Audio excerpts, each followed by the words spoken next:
اعوذ باللہ من الشیطان الرجیم بسم اللہ الرحمن الرحیم الحمد لأہلہ والصلاۃ علی اہلہا اما بعد فقد السلام علیکم ورحمۃ اللہ وبرکاتہ۔ آؤ کتاب پڑھے میں آپ سبھی کا خیر مقدم استقبال ہے، اور آپ جانتے ہیں کہ ہماری گفتگو المراجعات، جس کا ترجمہ مذہب اہل بیت مذہب حق ہے، اس کو پڑھ کر آپ کی خدمت میں پیش کر رہے ہیں، اور گفتگو پیج نمبر 250 تک پہنچ گئی تھی، جس میں اس بات کی طرف اشارہ کیا جا رہا ہے، یعنی مکتوب نمبر 17 کا جواب پیش کیا جا رہا ہے، جس میں سوال یہ کیا گیا تھا کہ رسول اللہ صلی اللہ علیہ وآلہ وسلم نے علی و ہارون کو فراقدین، دو ستاروں، یہ دو ستارے ہیں جو ایک ساتھ رہتے ہیں، تشبیہ دی ہے، اس کی ذرا وضاحت فرما دیجئے۔ اس سلسلے میں گفتگو الحمدللہ 250 تک پہنچ گئی تھی۔ آئیے گفتگو کا سلسلہ پھر وہیں سے شروع کرتے ہیں۔ اے بریدہ، کیا تمہیں معلوم نہیں ہے کہ علی کا حصہ اس کنیز سے بہت زیادہ ہے جو انہوں نے لی ہے، اور میرے بعد وہی تم لوگوں کے ولی ہے۔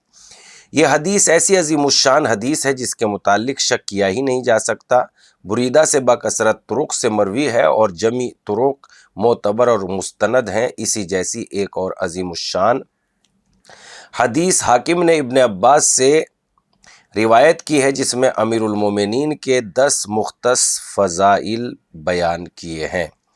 ابن عباس کہتے ہیں کہ رسول اللہ صلی اللہ علیہ وسلم نے علی سے فرمایا، تم میرے بعد ہر مومن کے ولی ہو۔ اس طرح ایک اور حدیث میں، جس میں رسول اللہ صلی اللہ علیہ وآلہ وسلم کا یہ قول مذکور ہے، اے علی، میں نے تمہارے بارے میں خداوند عالم سے 5 چیزوں کا سوال کیا، 4 تو خدا نے مرحمت فرمائی اور ایک نہیں عطا فرمائی۔ جو باتیں خدا نے عطا فرمائی ان میں سے ایک یہ ہے کہ تم میرے بعد مومنین کے ولی ہو۔ اسی طرح وہ حدیث ہیں جو ابن سکن سے وہب بن حمزہ نے روایت کی ہے، ملاحظہ ہو اصابہ تذکرہ وہب کہتے ہیں، میں نے ایک مرتبہ حضرت علی کے ساتھ سفر کیا۔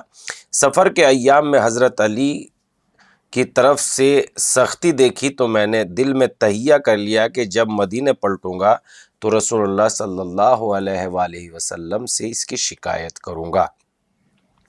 جب واپس ہوا تو میں نے رسول اللہ صلی اللہ علیہ وآلہ وسلم سے علی کی شکایت کی۔ رسول اللہ صلی اللہ علیہ وسلم نے فرمایا، ایسی باتیں علی کے متعلق کبھی نہ کہنا، کیونکہ وہی میرے بعد تم لوگوں کے ولی ہیں۔ طبرانی نے بھی معجم کبیر میں وہب سے یہ روایت نقل کی ہے، مگر اس میں یہ عبارت ہے، یہ بات علی کے لیے نہ کہو، وہ میرے بعد تم لوگوں سے زیادہ تم پر اختیار رکھتے ہیں۔ ابن ابو عاصم نے بھی امیر المومنین سے مرفوعاً روایت کی ہے کہ رسول اللہ نے ارشاد فرمایا، کیا میں لوگوں پر ان سے زیادہ اختیار و اقتدار نہیں رکھتا؟ لوگوں نے کہا بے شک۔ حضرت نے ارشاد فرمایا، میں جس کا ولی ہوں علی اس کے ولی ہیں۔ امیر المومنین کی ولایت کے متعلق ائمہ طاہرین سے متواتر صحیح حدیثیں منقول ہے۔ اتنا جو لکھا گیا ہے یہی امید ہے کہ کافی ہو۔ سب سے بڑی بات تو یہ ہے کہ آیت انما ولیکم اللہ بھی ہمارے قول کی تائید کرتی ہے۔ یہاں پر 18ویں خط کا جواب مکمل ہو جاتا ہے، اور اس سلسلے میں بات تمام ہو جاتی ہے۔ اب اس کے جواب میں 19واں خط مکتوب نمبر 19 سلیم البشری کی طرف سے آتا ہے۔ اختیار لفظ ولی مددگار، دوست، محب اور داماد، پیرو، حلیف، ہمسایہ اور ہر اس شخص پر بولا جاتا ہے جو کسی کے معاملات کا نگراں و مختار کل ہو۔ یہ اتنے معنوں میں ایک جیسا ہے، لہذا آپ نے جتنی حدیثیں ذکر فرمائی ہیں غالباً ان تمام حدیثوں میں مراد یہ ہے کہ علی میرے بعد تمہارے مددگار ہیں، یا دوست ہیں، یا محب ہیں۔ لہذا ان احادیث سے اس لفظ ولی سے آپ کی خلافت کہاں ثابت ہوتی ہے؟ یہ 19ویں خط کا جو ہے 18ویں خط کے جواب میں پھر یہ سوال آتا ہے 19ویں خط کی صورت میں۔ 19ویں خط کا جواب یعنی جواب مکتوب آپ نے لفظ ولی کے جتنے معنی درج کیے ہیں ان میں سے ایک یہ بھی ہے، آپ نے تحریر فرمایا جو کسی کے معاملات کا نگراں و مختار کل ہو اسے بھی ولی کہتے ہیں۔ تو ان تمام احادیث میں لفظ ولی سے یہی معنی مراد ہیں، اور لفظ ولی کے سننے سے یہی معنی متبادر الی الذہن بھی ہوتے ہیں، جیسا ہم لوگوں کے اس قول میں ہے القاصر و ابو و جدہ لابی ثم وسی احدہ ہما ثم الحاکم الشرعی۔ شخص قاصر کا ولی اس کا باپ ہے اور پھر اس کا دادا، اور ان دونوں کے نہ ہونے پر ان کا وصی اور سب کی غیر موجودگی میں حاکم شرعی۔ تو یہاں لفظ ولی سے مراد یہی ہے کہ شخص قاصر کے یہاں لوگ نگراں و مختار ہیں اور ان کے معاملات میں انہی کو تصرف کا اختیار ہے۔ مذکورہ بالا حدیث میں ایسے واضح قرائن موجود ہیں جن سے معلوم ہوتا ہے کہ پیغمبر نے لفظ ولی بول کر نگراں و مختار ہی مراد لیا ہے، جیسا کہ صاحبان عقل و ادراک سے مخفی نہیں ہے، کیونکہ رسول اللہ صلی اللہ علیہ وسلم کا فرمانا ہے یہ علی میرے بعد تم لوگوں کے ولی ہے۔ بین ثبوت ہے کہ یہاں لفظ ولی سے مقصود بس یہی معنی ہو کہ کوئی دوسرا نہیں، کیونکہ ہوا ولیکم بعدی، یعنی علی میرے بعد تمہارے ولی ہیں۔ ان کا مطلب تو یہی ہوا کہ میرے بعد علی کے سوا تمہارا اور کوئی ولی نہیں ہے، لہذا قطعی طور پر ان حدیث میں ولی سے یہی معنی سمجھنے پڑیں گے، کسی اور معنی کی گنجائش نہیں نکل سکتی، اس لیے کہ نصرت، محبت، دوستی وغیرہ یہ کسی فرد خاص میں تو منحصر نہیں ہے، تمام مومن مومنات ایک دوسرے کے دوست اور محب ہے۔ ہم جو معنی مراد لیتے ہیں یعنی نگراں و مختار کل، اگر یہ مقصود نہ ہوتے تو آپ کے کہنے کی بنا پر دوست یا محب مقصود ہے، تو پھر آخر رسول اکرم صلی اللہ علیہ وسلم نے اس شد و مد سے حضرت علی کو ولی بنا کر ان کا کون سا امتیازی درجہ دینا چاہتے تھے، یا کون سی فضیلت علی کو مل جاتی اگر لفظ ولی سے مراد مددگار، دوست اور محب کے ہیں مقصود ہے، تو ان حدیث کے ذریعے حضرت علی کی ولایت کا اعلان کر کے کسی ڈھکی چھپی ہوئی بات کو رسول اللہ نے نمایاں کرنا چاہتے تھے۔ رسول اللہ کی شان کہیں اجل و عرفہ ہے اس سے کہ بالکل بدیہی اور ظاہر چیز کے واضح کرنے کے لیے اتنا اہتمام فرمائے۔ حضرت کی حکمت بالغہ، انداز عصمت، شان خاتمیت ان محمل خیالات و اوہام سے کہیں بزرگ و برتر ہے۔ علاوہ اس کے کہ ان حدیث میں تصریح ہے کہ علی بعد رسول لوگوں کے ولی ہیں، اور بعد رسول کی قید کو دیکھتے ہوئے کوئی چارہ کار ہی نہیں سوائے اس کے کہ ولی کے معنی وہی لیے جائیں جو ہم لیتے ہیں، یعنی نگراں و مختار کل، ورنہ رسول اللہ کا یہ قید لگانا محمل ہو جاتا۔ کیا حضرت علی رسول اللہ کی زندگی میں مسلمانوں کے محب و مددگار نہ تھے؟ کیا آپ کو کسی لمحہ مسلمانوں کی نصرت سے منہ موڑتے ہوئے دیکھا گیا؟ حضرت علی تو جب سے آغوش رسالت میں پل کر اور کنارے تربیت پیغمبر میں پرورش پا کر نکلے ہیں، اس وقت سے رسول اللہ کی رحلت کے وقت تک مسلمانوں کے ناصر رہے ہیں، مسلمانوں کے دوست و محب رہے ہیں۔ لہذا یہ کہنا کیوں کر صحیح ہو سکتا ہے رسول کے دنیا سے اٹھ جانے کے بعد علی مسلمانوں کے ناصر و مددگار ہیں، دوست اور محب ہیں۔ ہم جو لفظ ولی سے معنی سمجھتے ہیں اس کے واقعاً مقصود و مراد ہونے پر من جملہ اور قرائن کے ایک وہی حدیث کافی ہے جو امام احمد بن حنبل نے مسند جلد 5 صفحہ نمبر 247 پر بطریق صحیح روایت کی ہے۔ بریدہ سے روایت ہے کہ وہ کہتے ہیں میں حضرت علی کے ساتھ یمن کی جنگ میں شریک تھا۔ حضرت علی کچھ سختی سے پیش آتے تھے۔ جب میں رسول اللہ کی خدمت میں پہنچا تو اس کا ذکر کیا اور حضرت علی کو کچھ تنقصت کی، کچھ ان کے سلسلے میں کچھ کہا کہ میں نے دیکھا کہ رسول اللہ کا چہرہ متغیر ہو گیا۔ حضرت نے فرمایا کہ اے بریدہ، الست اولیٰ بالمؤمنین من انفسکم، کیا میں مومنین سے بڑھ کر ان پر اختیار نہیں رکھتا؟ میں نے کہا بے شک یا رسول اللہ۔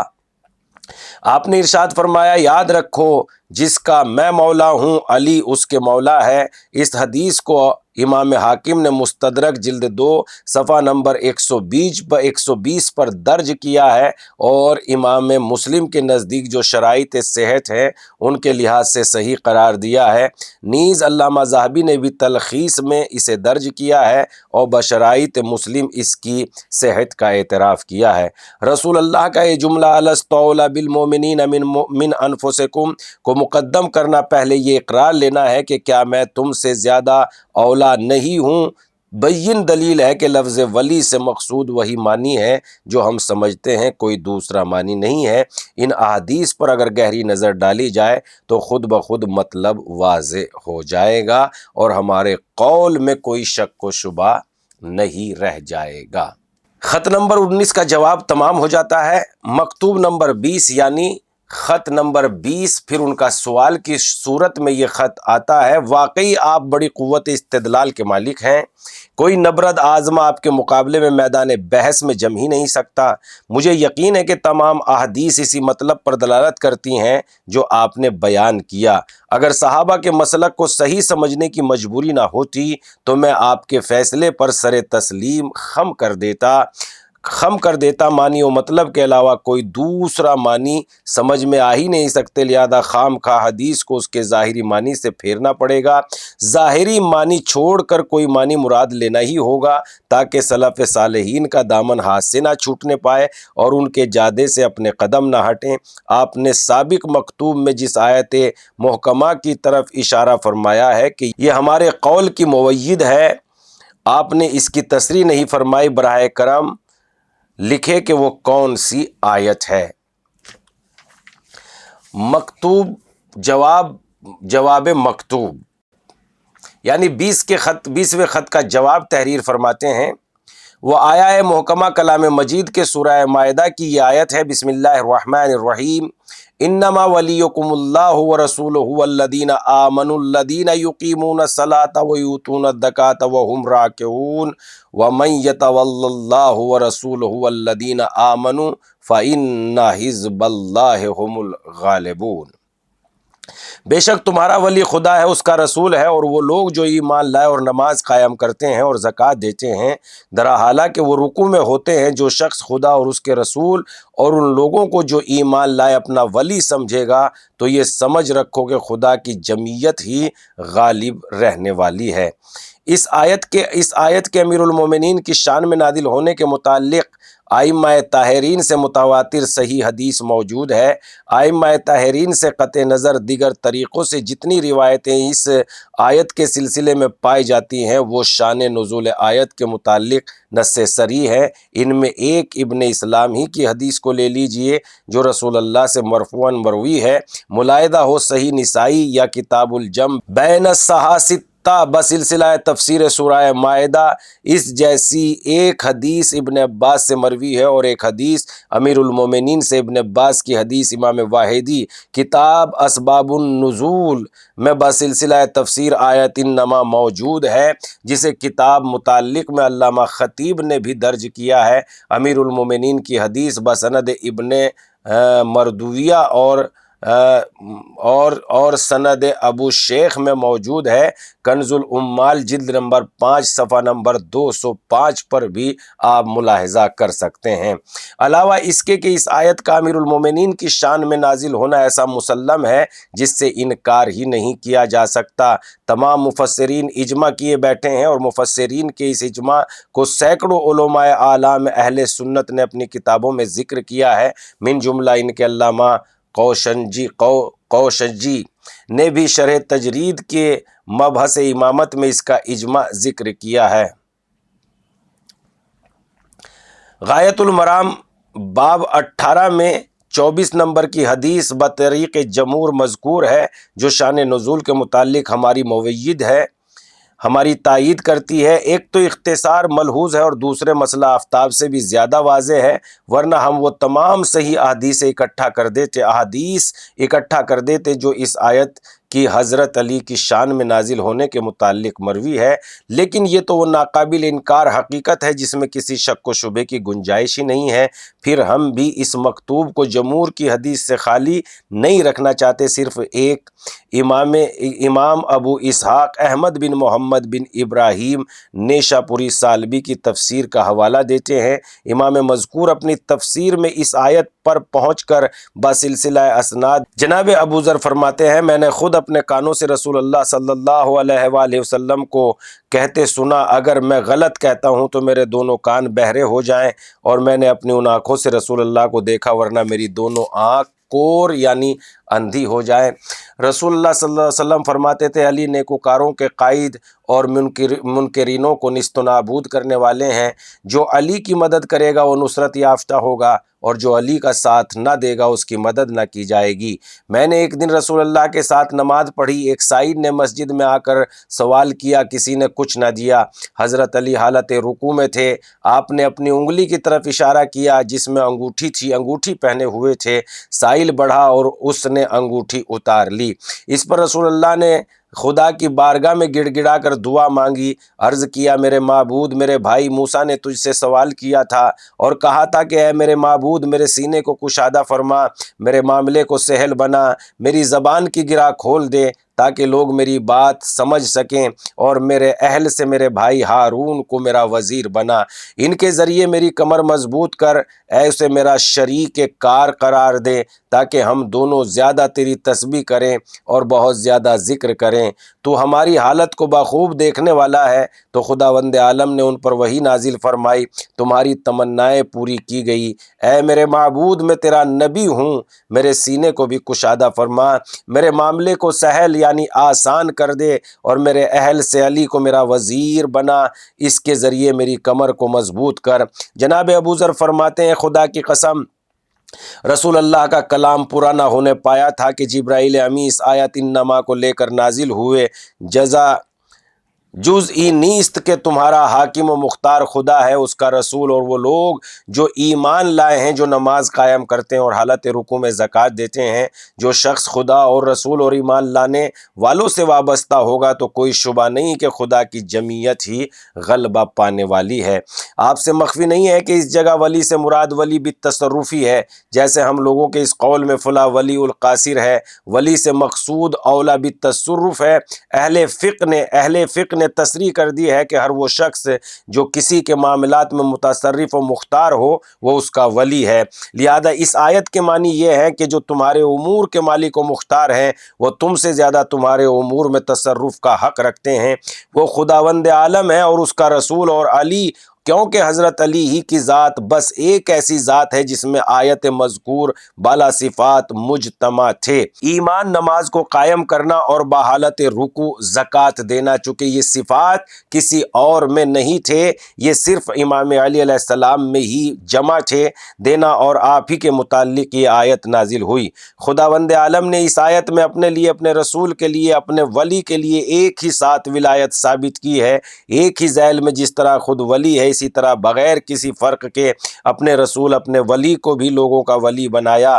یہ ظاہر ہے کہ خداوند عالم کی ولایت عام ہے، لہذا نبی اور ولی کی ولایت جیسی عام ہونا چاہیے، اور جن معنوں میں ولی ہے اور جس حیثیت کی ولایت ہے اسے حاصل ہے، ٹھیک انہی معنوں میں اسی حیثیت سے امیر المومنین کو بھی ولایت حاصل ہونا چاہیے۔ اور یہاں تو یہ ہو ہی نہیں سکتا کہ ولی سے نصیر یا محب یعنی مدد کرنے والا یا دوست وغیرہ مراد لیے جائیں، ورنہ حصر کی کوئی وجہ ہی باقی نہ رہے گی۔ جب ولی کے معنی مددگار یا دوست کے لیے جائیں گے تو پھر اس کا انحصار صرف 3 فردوں میں کیوں کر صحیح ہو گیا؟